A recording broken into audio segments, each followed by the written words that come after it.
Olá a todos, sejam muito bem-vindos ao Breakpoint Podcast. Esse é o ponto que muda o jogo. Chegamos com o terceiro episódio desse grande projeto, pensado com carinho para vocês e para quem respira o pádel assim como a gente. Eu sou o Lucas Acosta, jornalista e apresentador desse podcast. Sou o parceiro de vocês nesse projeto que traz entrevistas quinzenais com grandes figuras e personagens do pádel. Esse é apenas o terceiro episódio, já falamos com o Felipe Furguest, ex-presidente do Brasil Padel Tour e atleta profissional de pádel. Conversamos também com o Michel Diniz, atual presidente do Brasil Padel Tour e também atleta profissional de pádel. E hoje a gente vai trocar uma ideia com uma das maiores realidades do pádel brasileiro.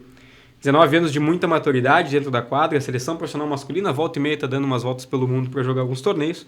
Um cara que eu sou muito fã, Diogo Rodrigues. Didi, muito obrigado por aceitar o convite e estar aqui com a gente para conversar sobre carreira, trajetória e muita coisa.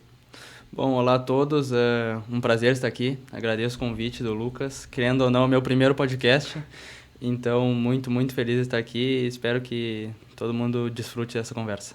Beleza, Diogo, como eu já expliquei das outras vezes, isso aqui é um bate-papo, né? Um programa de entrevista e resposta, então fica à vontade para falar qualquer coisa, sem nervosismo, tá tudo certo. Trajetória, começo na Alegrete, evolução, hoje em treinamento, calendário, tem muita coisa que a gente precisa conversar. Mas vamos lá. Cara, eu queria começar primeiro pelos últimos acontecimentos de 2026. A gente está gravando aqui no começo de maio, mas esse ano já teve um vice em Livramento, né, Etapa Challenger com o Gonzalo Fretti, e o título com ele também em Erechim. Eu falei na transmissão algumas vezes que essa é uma dupla que na teoria funciona muito bem e tem tudo para brigar pelo número 1. Não sei se concorda comigo. Mas eu falei também parabéns para quem juntou. Então eu não sei quem teve essa ideia e eu queria te perguntar como é que surgiu essa parceria. Bom, essa parceria surgiu, nosso ano começou cedo, começou na pré-temporada da Compass, de 8 de janeiro. Então eu fiz as 2 primeiras semanas e o Fretti fez a primeira. E daí nessa semana, acho que, se não me engano, no último dia de pré-temporada tem sempre jogos e tudo para discutir o que foi trabalhar na semana e daí surgiu um desafio. Deram o Jota e um parceiro e o Fretti um parceiro. E daí o Fretti me escolheu e daí a gente jogou e ele falou, gostei muito e vamos marcar um torneio. E esse primeiro torneio era a etapa, o Challenger Blumenau, só que aconteceu de eu ir para a Espanha, no dia 15 de fevereiro, fiquei 45 dias lá. E daí eu avisei ele que a gente não ia acabar conseguindo, mas fiz o convite de a gente provar no Challenger e no Master. E daí a gente provou no Challenger, provou no Master, deu 2 finais, um título e acho que agora vai seguir com essa parceria, já temos próximos torneios marcados. E como tu disse, com esse título que vem em Erechim, a gente tem uma esperança de brigar por esse número 1. Sabe que é difícil, sabe que todo o jogo é guerra, duplas duríssimas. Mas a gente tem a esperança, vai trabalhar para isso e espero que no final do ano dê tudo certo. Eu falo brigar pelo número 1, Diogo, porque em Erechim vocês ganharam da dupla 2, que era o Matheus Simonato e o Igor Esling, em 3 sets, um jogaço. E depois na final vocês ganham do Jota e do Júlio também, num jogaço pela parte de vocês. Queria que tu contasse um pouquinho da experiência. Tu falou no vlog, já que a gente postou ali no Instagram, mas um pouquinho dessa experiência desse torneio específico, porque vocês colocaram um nível muito forte do começo ao fim, principalmente na final, que vocês não deram chances pro Júlio e pro Jota. Então, um pouquinho dessa experiência, assim, de como foi essa final. Esse torneio, querendo ou não, a gente foi indo de menos a mais. É um torneio que nas quartas a gente já tem um jogo duro, muito duro, contra o Theo e Tatu, que a gente tinha perdido para eles em Livramento. Falou até que era revanche. Mas a semi era outro jogo duro, que era contra o número 2, que não, o Matheus tinha sido o número 1 na temporada passada. E, querendo ou não, a final, acho que ninguém esperava, nem eu, nem o Fretti, um jogo de 50 minutos contra o Jota e o Júlio. Acho que a gente entrou bem focado, como eu te disse antes, como a gente não teve aquela perda de nível no segundo set, a gente conseguiu manter. Então, acho que foi um jogo muito bom da nossa parte. Espero que esse nível se repita, né, nas próximas etapas. E também muito feliz pelo meu primeiro título de BPT Open ou Master, porque só tinha ganhado o Challenger, então agora a gente vai seguir trabalhando para tentar manter esse nível nas próximas etapas. Fechou, claro. De uma curiosidade que eu tenho, que é até um pouco sobre essa final. A gente fala bastante sobre a participação dos coaches, né? A gente teve ali em Erechim o Fips pro Sagui e pro Matias, o Jaime, que está sempre junto com o Júlio e com o Jota desde a temporada passada, e vocês não tinham esse coach. Uma curiosidade minha e que deve ser de bastante gente que acompanha o Padre e que acompanha o Erechim. O quão diferente fica o banco e quanta diferença faz para vocês que estão dentro da quadra ter esse coach? Porque, claro, eu entendo, deve ser uma visão de quem está olhando de fora, uma visão de quem trabalha com isso e tudo mais, mas às vezes entendo que também vocês se deram muito bem sem o coach. Consegue explicar essa diferença, assim? Não, o coach, ele ajuda muito, querendo ou não, a dupla, porque ele tá fora da quadra, certo que ele consegue ver coisas que a gente não tá vendo na hora do jogo. Querendo ou não, tem horas que a gente tá de cabeça quente e o jogo tá tendo... Ele muda muito rápido, querendo ou não, e o coach tá sempre ali para nos mostrar, para conversar, mas nesse a gente não tinha mesmo. Geralmente o Juninho, já viu, ficou de coach para mim, mas já tinha ido embora, tinha outros compromissos. Então, não é que a gente optou por não ter coach, que não tinha mesmo, mas sempre que puder a gente vai ter coach. É uma pessoa a mais, é um jogador a mais fora de quadra e ajuda muito. Mas, querendo ou não, eu e o Fred, a gente conversa sempre. Quando tem algo dando certo, ele vem e fala, eu vou e falo até ele.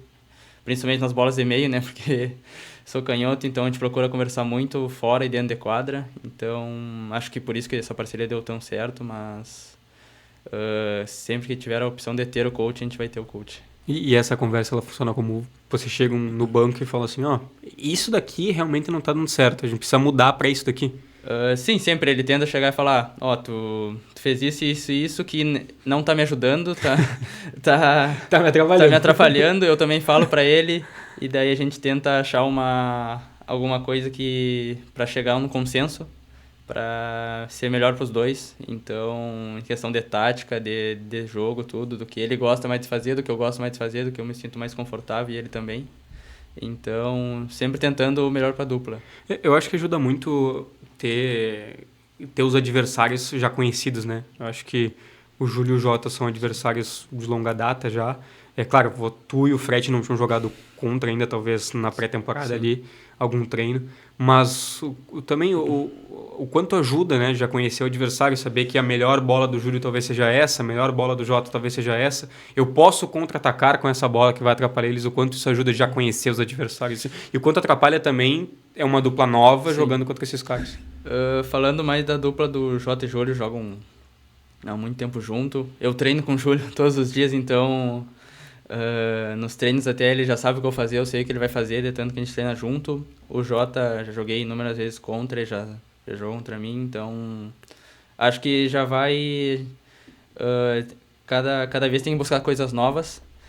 E da nossa dupla, como ser nova, eu acho que atrapalha também, porque, querendo ou não, acho que vão demorar um pouquinho para aprender a jogar contra a gente, para achar uma tática, mas quando aprenderem vai ser muito difícil pra gente. Então... acho que é isso, o pádel vai mudando, a gente vai mudando e cada torneio a gente tenta se adaptar a coisas novas.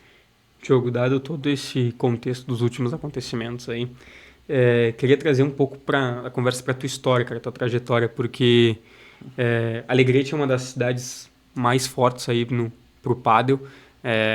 Ouso dizer que é o principal berço de padelistas no Brasil, com certeza.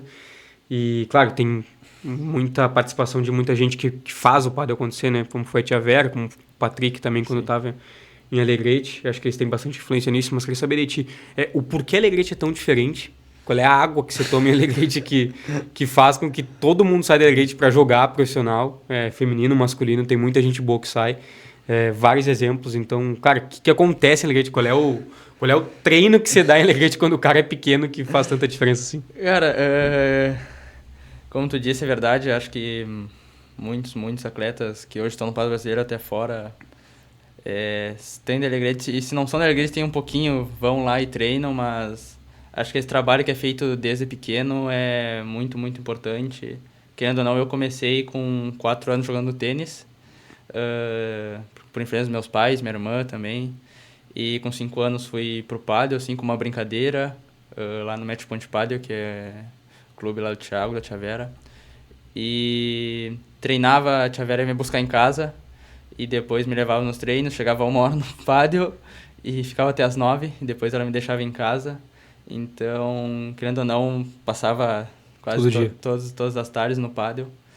E, querendo ou não, sempre ela me tratou como uma diversão, entendeu? Sempre pra gente se divertir, desfrutar dos treinos no máximo. E, querendo ou não, a gente tinha uma turma muito, muito boa, de muitas crianças, acho que isso faz a diferença. Tinha o Antônio, tinha outras meninas e outros meninos também. E ela nos levava nos torneios, que era importante. Meu primeiro brasileiro, eu acho que... Não sei quantos anos eu tinha, mas foi em Novo Hamburgo, joguei com uns 9 anos. Tomei duas sovas, mas... Mas era diversão. Mas foi para divertir, foi para ganhar Claro. experiência. Acho que isso sempre foi muito importante para mim, meus pais e para ela. Então, acho que sempre foi buscando diversão e daí, se fosse, ia ser. E acabou acontecendo. Comecei a gostar mais ali a partir dos meus 12 anos. Então, daí comecei a treinar no Patrick, querendo ou não. Daí, aí sim, comecei a treinar todos os dias ali, físico, porque tinha escola de manhã, eu estudava de manhã, saía meio-dia e 20 da escola, ia, almoçava algo rápido, da 1 às 2 treinava pádel, das 2 às 3 academia e jogava das 5 às 6. Então, ali no Patrick, acho que esse volume de treino também me deu uma boa intensidade de jogo. E daí comecei a viajar para os BPTs, tudo. Mas também por muito Com quantos anos foi o primeiro, vou dizer assim, profissional? torneio profissional. Acho que o primeiro que eu joguei foi um BPT com o Patrick, em 2023, acho, em Livramento. Um Challenger, joguei com ele, a gente ganhou a primeira rodada e perdeu depois o próximo jogo. Tinha 16, 15. 15. E daí, com 16 anos, eu jogo no outro ano o outro BPT, que daí me chama o Stefano pra jogar. Que esse é o meu primeiro, que foi em Camboriú, que a gente perde pro Cunha e pro Catani, mas foi uma baita experiência também. E daí depois eu começo a jogar com o Paulinho, que daí a gente faz nossas primeiras semifinais do BPT Open, ganhou um Challenger. E nesse ano sou convocado pro PAN de Caracas, que o Júlio não vai. E daí sou convocado, onde eu faço o jogo contra o Tingoto. Joga aí o Jota, falando assim, contra o Tingoto. E aí começa a trajetória profissional. Eu sou, em 2023, eu jogo um jogo no Mundial. Eu sou sub-16 e o Osmar, que é o técnico, me coloca no sub-18. E lá tava o dono da Nox e o Pablo Crossetti, que é um treinador. Que aí me chamam. E daí me chamam em novembro isso. E daí o Pablo Crossetti fala assim: tu tem até dezembro para assinar esse contrato, que em janeiro eu te quero na Espanha. E daí me levam, passo meus primeiros 3 meses lá, treinando. E daí gosto muito, vejo que é o que eu quero, é o que eu quero seguir. E daí começo cada vez a treinar mais, dedicar mais. E até hoje tô aí. Cara, tem vários ganchos dessa resposta aí, mas vamos lá, tu falou do Antônio, né? Falei. Tu, Antônio, o Campanholo que tá lá fora, JP, Stefano, Gabriel Almeida, Stefano e a Martina, tua irmã também. São vários muita gente que saem de Alegrete, só pra citar alguns aqui. Cara, tu falou que foi aí que tu percebeu que tu realmente queria isso pra vida. E isso é uma pergunta que eu sempre fiz na faculdade, quando eu fazia entrevista, aqui eu fiz também pro Furguest. Cara, quando é que tu percebe, porque isso no esporte é muito interessante, né? Quando é que tu percebe que assim, olha, eu tenho qualidade pra isso aqui, tenho potencial? Porque a criança que às vezes quer jogar futebol, ela desiste porque às vezes não tem qualidade. Mas no pádel eu acho que é um pouco diferente. Quando é que tu percebeu assim, olha, realmente eu posso fazer isso aqui, pode se tornar uma profissão? Querendo ou não, sempre me destaquei muito na época de menores ali. Humildade, né? Humildade. Não, mas sempre me destaquei muito, querendo ou não. Sempre é bem nos torneios, tudo. E jogava com o Antônio nessa época de parceiro. E com meus 15 anos eu começo a ganhar uns torneios de primeira, segunda, começo a fazer bons resultados. E sempre gostei, sempre fui muito do esporte. Joguei futebol, tudo, e sempre gostei muito de treinar. Então, quando eu começo a fazer esses bons resultados, eu olho e vejo que dava para mim tentar algo com o pádel. E daí tem a primeira convocação profissional, que também fala, que me diz que eu posso. E, querendo ou não, minha família sempre me deixou, tipo, se tu quer ser, nos fala, que a gente vai te apoiar em tudo. Então, a primeira vez que eu fui para a Espanha, eu voltei, eu converso com eles e falo, quero tentar. Então, eles sempre me deixaram as portas abertas, comecei a treinar, me dedicar mais.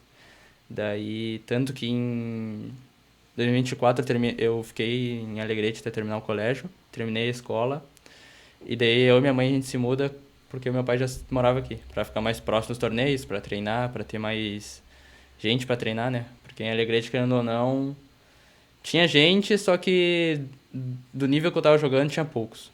Então a gente veio pra cá, conversa com o Júlio, com o Gervásio, todo mundo, e daí eles abrem as portas pra mim, e daí começo a treinar aqui todos os dias, e daí vou pra Espanha, tenho mais experiência nos torneios, vejo como é que é o nível lá, e falo que eu não tô tão longe desse nível, só que tem que treinar, querendo ou não, e vejo que tenho potencial, mas tem que trabalhar muito, muito, muito para isso.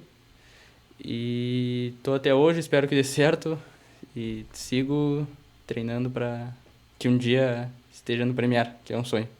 Cara, tu falou disso daí, dessa parte de ir pra Espanha, ver que não tá tão longe e perguntando assim pra ti, qual é talvez a principal diferença que tu vê? Porque tu treinou muito aqui, a maior Sim. parte da tua trajetória tu treinou aqui, tu tem algumas idas pra Espanha também para treinar lá.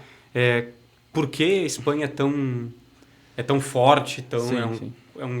um país gigantesco que joga pádel, porque tem essa força, porque tu sabe a diferença daqui e de lá, como é que é o treinamento lá que é realmente, é tão diferente assim, que é um nível tão absurdo. A primeira vez que eu vou para Espanha, eu vou em 2024 e fico 3 meses, como eu já disse, e vejo que o treino lá vamos falar, meninos de 12, 13 anos são acostumados a treinar 3 turnos todos os dias. Então, acho que essa carga de treino para eles 100% pádel o dia é inteiro. 100% pádel, muito importante. Não vou falar que 12 anos, porque eles estudam, mas Sim. eles treinam de tarde. E eu treinei lá em 2024 com o Tapia e vi os treinos deles e é um absurdo, assim. Mas eu acho que não é nem tanto questão de treinamento, mas questão de pessoas que jogam no nível que trabalham. Os treinadores se dedicam, querem o melhor do atleta, a preparação física deles é 100% pro pádel. E eles vivem a rotina de um jogador, querendo ou não, um atleta, uma criança, né, de 14 anos já vive uma rotina de um jogador profissional, treina às vezes, né, com eles e vê que se tu quer ser o jogador, tem que fazer aquilo todos os dias, todo ano, e que tem que... É um processo, né? Um processo que é longo, mas, querendo ou não, eu acho que... Vamos falar que aqui tem 10 que jogam no meu nível, lá tem uns 100. Sim. Então, muita gente, o pádel lá cresce, tu passa em ruas, tem quadra aberta, muitas. Então, acho que lá é muito grande o pádel, por isso tem muita gente jogando, muita gente nova, e acho que aqui no Brasil agora está começando isso. Tem muita criança e isso é bom. E o que falta mais para cá? O que tu acha? O porquê que a gente ainda tá tão atrás? Num país que joga muito pádel, que pratica muito esporte, tá em investimento muito alto. Sim. Não te colocando em rascada. Não, mas eu acho que agora está crescendo, acho que vejo muitas entrevistas, como o Berga falou e o Campa, mas agora tem o Pablo Lima aqui, que vai estar ajudando a crescer muito, está lá com a academia dele, tem a academia aqui do Gervásio, que tem o método dele, então, querendo ou não, acho que falta esses treinadores mais de academia profissional, que já viveram isso ou que querem que seus atletas vivam disso, entendeu? Mas mais dessa parte, não vou falar, mas acho que é treino de crianças que não vou falar que não treinam, mas que poderiam treinar mais. Sim. Mas acho que falta um pouquinho desses professores terem uma metodologia que sejam não a mesma, mas parecidas. Não que todo mundo jogue igual, né? E que essas metodologias sejam usadas e durante um bom tempo para que todo mundo jogue um pádel parecido, vamos falar assim. Tu falou dessa metodologia do Gervásio, hoje tu treina ali com o Gervásio, Júlio e alguns outros atletas. Como é que funciona essa parte? Porque, só abrindo para os bastidores aqui, Diogo Rodrigues está faltando ao treinamento hoje para estar aqui. Então a gente pede desculpa para o Gervásio, para a equipe ali, Mas, brincadeiras à parte, como é que é essa rotina? Acredito que seja um pouco cansativa por físico e quadra todo dia. Como é que funciona a rotina de um jogador profissional de pádel? Bom, quando não tem torneio, treino de segunda a sexta, mas de segunda e sexta eu treino um turno de pádel e faço academia, mas terça, quarta e quinta, academia de manhã e vou pro pádel.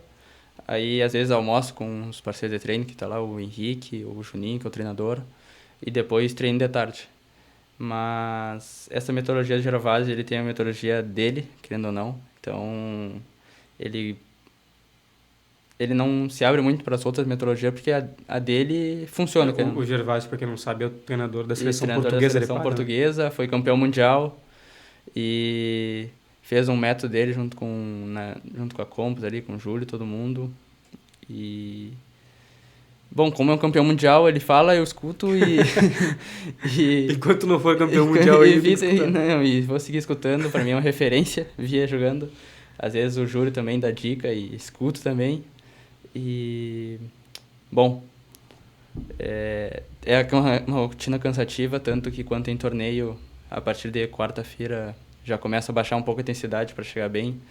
Tanto que eu converso com tenho fisioterapeuta, que é o Rafa, que é da seleção de menores, e o meu preparador físico é o Pacheco, da seleção brasileira. Então, sempre estou conversando com eles, falo, essa semana estou mais desgastado, não sei o quê, para eles irem ajustando. E sempre procuro chegar bem nos torneios, mas sem querer deixar treinar muito, que é muito importante. E quando não tem torneio, essas semanas procuro treinar todos os dias para melhorar algo que está precisando. E essa questão da rotina, Didi, como é que funciona para montagem de calendário, vamos dizer assim? Porque tem os BPTs esse ano, alguns BPTs tu não está presente por viagem, mas como funciona? Esse daqui eu vou jogar, esse daqui eu não vou jogar. Tem um FIP lá na Espanha, em qualquer país que tu já foi, vou jogar aquele lá. Como é que funciona essa tua montagem de calendário e a questão dos parceiros também, né? Sim. Porque como tu treina aqui, os parceiros de lá são diferentes. Geralmente quando eu vou para lá é para Espanha, é para treinar e jogar alguns torneios, para competir. Então sempre procuro ir para lá para treinar mais quando a gente vai para lá.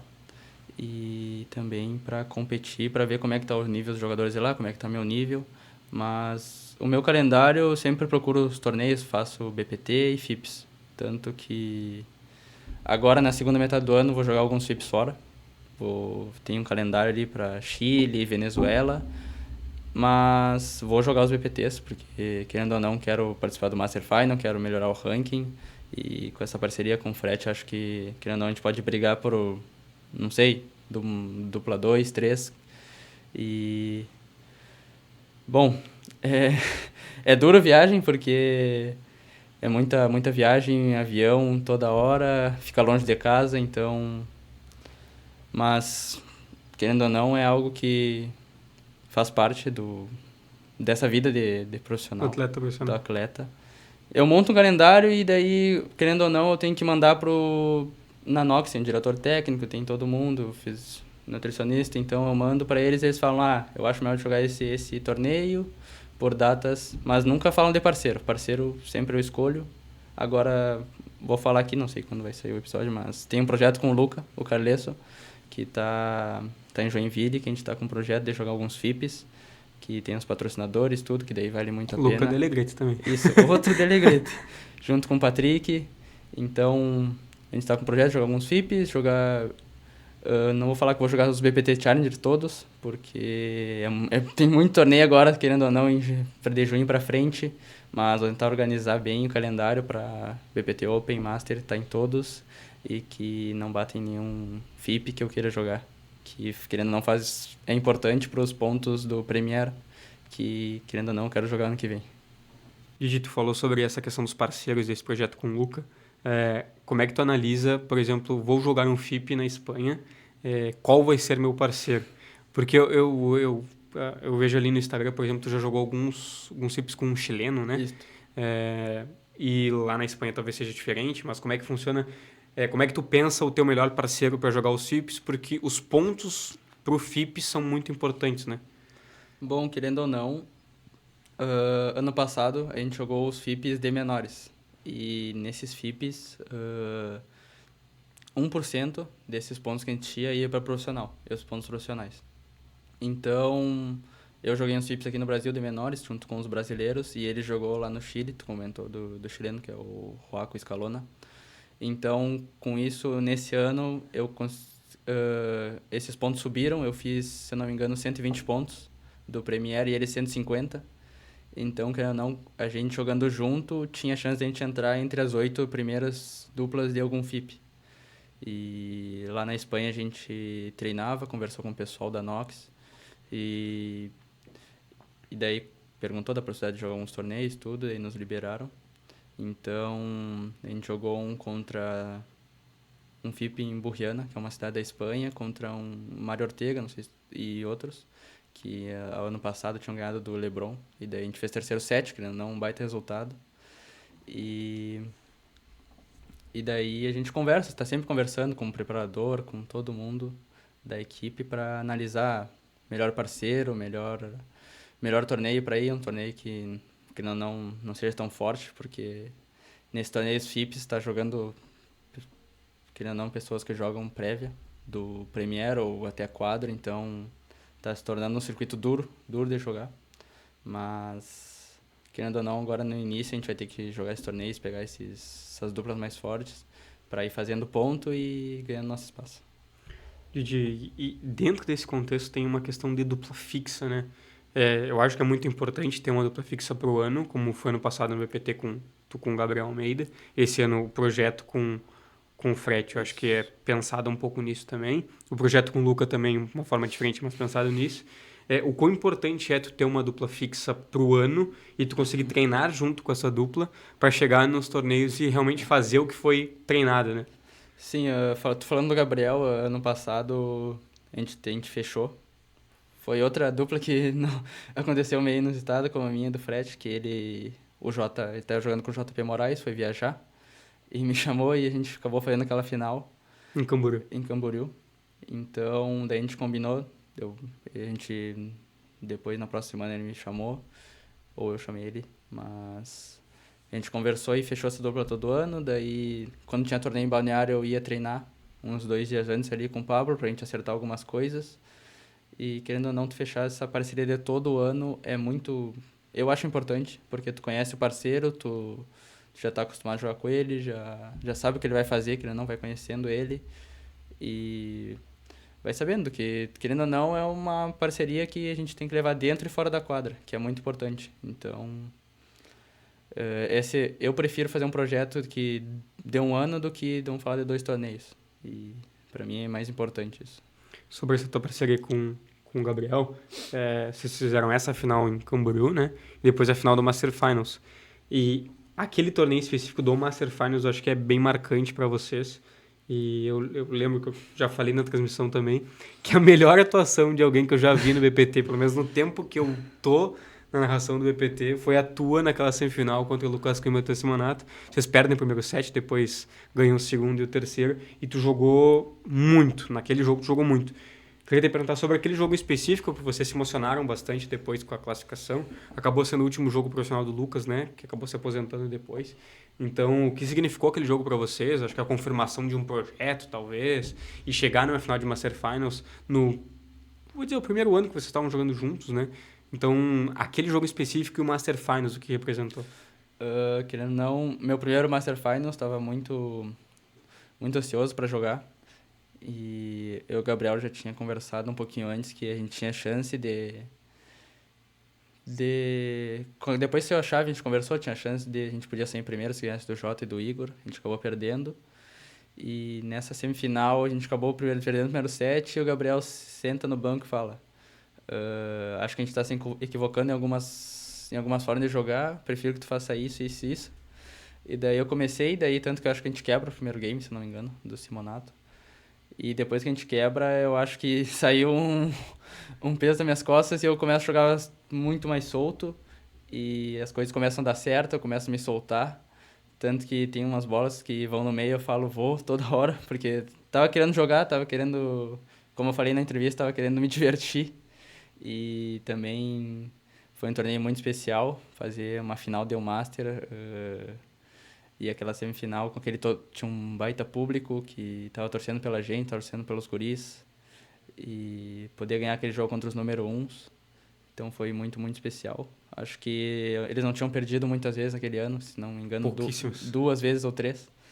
Então, triste porque foi o jogo que o Lucas se retirou, não outra referência. Mas feliz de ter feito esse resultado. Foi outro resultado, eu acho que demonstrou de um trabalho que a gente fez durante todo o ano, de torneios que a gente foi bem, foi mal, de altos e baixos, e acho que isso coroou o ano. Então, um torneio que vai ficar marcado. O atleta sabe que tá jogando bem dentro da quadra, assim, porque como tu falou, todas as bolas do meio, eu vou. O atleta sabe, esse jogo aqui eu tô muito bem, vou tentar fazer algumas coisas diferentes porque tá dando certo. Como é que é o pensamento do atleta na hora? Porque psicológico é muito importante. Sim, no padrão, né? Querendo ou não, acho que o atleta sabe. Ou não vou falar que ele tá jogando o jogo bem, mas tem horas que ele tá num bom momento dentro do jogo. E na minha visão, quando eu vejo que eu tenho esse bom momento, eu tento marcar a diferença. Porque são horas que eu tô confiante, que eu tenho confiança para fazer certa bola ou fazer algo diferente. Então, horas que eu tento ter atitudes ou, como a gente gosta de falar, de coragem. Então, são momentos que acho que eu vejo que tô bem no jogo, tô tendo bons momentos, então eu gosto de participar mais do jogo. Toda hora eu gosto de tocar na bola, de fazer algo. Mas sempre querendo ajudar o parceiro, se jogar para ele ou ele jogar para mim, então... Até teve jogos que eu não tava bem e o Gabriel via que o Gabriel tava bem, fazia o jogo pra ele. Essa teoria, Diogo e Gabriel, do direita técnico, do esquerda mais finalizador de jogadas, eu acho que encaixou muito bem. Tanto, eu acho que com o Fred também um pouco disso, né? Tu, sendo direita, claro, define muito bem as jogadas também, mas o teu esquerda é o cara mais finalizador, é o cara do smash, é o cara mais do smash mais potente. Essa teoria, assim... Claro que hoje no pádel talvez não seja tanto assim, mas a teoria da dupla direita-esquerda é um pouco disso, né? Eu acredito bastante nessa teoria, porque eu sou um cara que, querendo ou não, trabalho bastante ponto, tenho muita regularidade dentro do jogo, não costumo errar tanto para passar essa confiança, porque, querendo ou não, um jogador da esquerda, como tu disse, é mais agressivo, então, querendo ou não, ele vai ter um pouquinho mais de erros. Então, eu tenho que passar essa confiança de que eu não vou errar para ele poder arriscar, e se ele errar, tá tudo certo, e vamos para outra, mas... Acho que essa teoria de casa muito bem, porque eu não tenho um smash muito forte.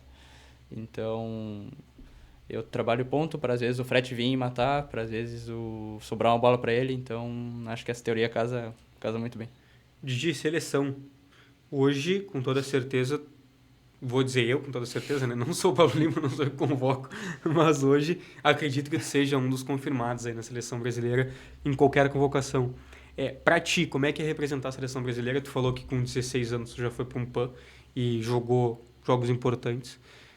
Mundial também, mesmo tendo sub-16, já subiu para sub-18, já foi convocado várias vezes para a seleção profissional. Acho que é um objetivo sim para o atleta, mesmo jogando no Brasil aqui, é um dos objetivos. E como é que é para ti representar a seleção brasileira e saber que tu, com certeza, é um dos selecionáveis, vamos dizer assim? Não vou falar que eu sou um dos selecionados, porque... Deixa pra mim. É o Pablo que escolhe, mas como tu disse, com 16 anos fiz minha estreia, joguei um jogo só, um jogo bem fraco. Contra o Tingoto e Moiano, mas... Quanto foi esse jogo, lembra? 6-0, 6-1, alguma coisa assim. Melhor esquecer. Não, mas foi uma baita experiência, claro. Querendo ou não. Tá no meio do grupo, tá no meio de todos os atletas ali. E também poder ver os atletas da outra seleção.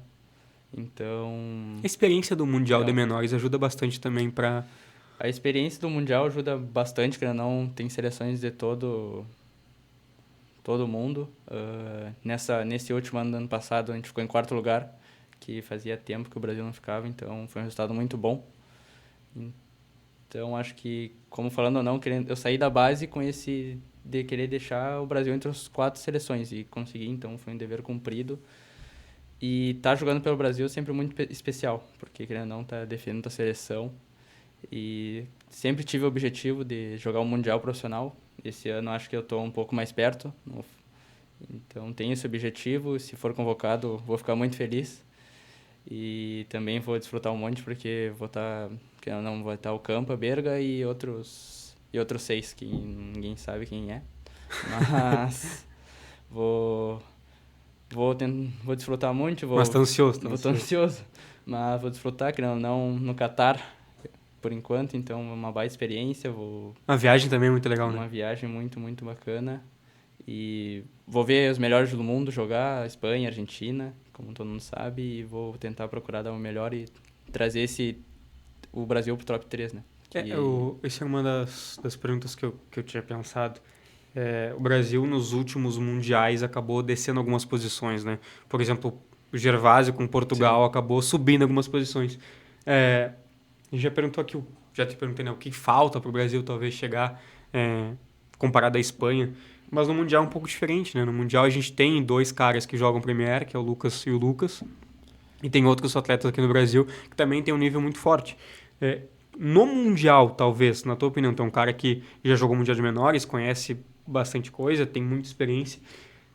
O que tem que mudar, o que falta para chegar no Mundial e o Brasil recuperar, não vou dizer a posição de terceiro, mas subir 1 ou 2 posições a mais do que foi nos últimos Mundiais? Bom, não vou falar que falta muita coisa, mas querendo ou não, as outras seleções estão crescendo muito. Itália, França, Portugal, como tu disse, elas tiveram muita renovação de jogadores e eu acho que o Brasil não teve... Tá começando a ter agora e não teve muito. Então, querendo ou não, esses jogadores estão mais perto, jogando mais FIPS lá na Europa, que tem um absurdo. Agora aqui... 10 FIPS por final de semana, isso, né? Quase isso. E aqui na América agora está começando a ter esse ano, também tem bastantes. Então, eles têm esse nível de jogo um pouquinho mais... de todos os finais de semana tá competindo com pessoas diferentes, que aqui no Brasil a gente sempre compete quase com os mesmos jogadores, então isso faz uma diferença. Mas acho que a gente tem um bom time para quem for vai fazer seu papel, tá todo mundo treinando, se dedicando todos os dias, lá com o Pablo, eu com o Gervásio, ou quem não tá treinando com esses dois está se dedicando para ir e dar o seu melhor. E tô bem confiante que quem for acho que a gente vai subir algumas posições, mas vai ser vai ser duro porque todas as seleções estão querendo o mesmo, então é um campeonato difícil agora, é que antes eu acho que nem todas as seleções eram profissionais, agora tá todo mundo profissional, com médico, com uma rotina, então é duro, mas acho que como eles podem nos ganhar, a gente pode ganhar deles e vai dar certo. Perfeito. Gi, para finalizar, os objetivos de 2026, tu já falou alguns aqui, né? Sim. Parceria com Luca, Frete, BPT, FIP e tudo mais, mas queria que tu destacasse um pouquinho mais, tanto para o BPT, quanto para a FIP, quanto para a Seleção Brasileira, quais são os objetivos. Tu já falou também que vai dar alguns pulos na Europa, então, para entender, para a audiência entender, para a gente entender quais são os planos do Diogo para 2026. Uma parte do ano já foi, né? Sim, não, mas para essa metade, o que resta do ano, vou falar o objetivo de ganhar BBTs, mas fazer mais finais, semifinais ali junto ao Frete, jogar esses FIPs, fazer o máximo de pontos que eu conseguir. E também, se der, tem a possibilidade de ir para a Espanha em setembro, mas dependendo como é que eu vou estar disputando aqui, se eu vou estar bem, porque não vale muito a pena eu estar jogando bem aqui, tenho meu ranking tudo, e para fora. Então, tenho o objetivo de ser convocado para o Mundial, se der. Tem a América Padel Cup também, quero jogar, que é outra competição nova que está chegando. Então, tenho esse objetivo de fazer mais finais do BPT e subir mais o ranking, tá entre os 5 ali no ranking do BPT e jogar o máximo de FIPS que eu conseguir para ir somando ponto e ganhando meu espaço ali entre os... Fechou. Cara, te agradeço muito pela participação. Um baita bate-papo, acho que todo mundo quer te ouvir, acho que tu tem uma audiência muito legal, pessoal que torce muito por ti, família, amigos, Alegrete, como eu falei, pessoal que gosta muito de ti, então com certeza o pessoal vai gostar de ouvir. Cara, a gente tem um presente pra ti, depois tu mostra pra câmera aqui, ó. Breakpoint convidado especial. Essa é pra tu levar pra casa, depois se tu quiser eu te dou um autógrafo. Tu leva pra casa, mostra aí pra câmera só. Um presente. Muito obrigado, então, pelo convite. Querendo não, primeiro podcast, estava um pouquinho nervoso. Não, tranquilo, não acontece. Sou muito bom com as palavras, mas espero que desejo todo sucesso aí para vocês. que venham muitos outros convidados, que faça sucesso. Então, só agradecer pelo convite mesmo. E, bom, espero que seja um ano muito bom para todos nós. Vai ser. Diogo, te agradeço. Agradeço também a toda a audiência que está com a gente. É só o terceiro episódio. Como eu já falei, Felipe Furguete, Michel Diniz, agora Diogo Rodrigues passaram por aqui. Vai passar muita gente importante que vocês vão gostar de ouvir aqui. Isso vocês podem ter certeza. Inscreve no canal para não perder nada também. Segue a gente lá no Instagram, @breakpointpodcast, @podcastbreakpoint, aliás. Lá vocês vão encontrar bastante conteúdo sobre pádel em geral. Esporte preferido de vocês, pádel nacional, mundial, tudo sobre pádel tá lá. Tá sendo muito legal viver o pádel com vocês dessa forma, então a gente fica por aqui. Até o próximo episódio.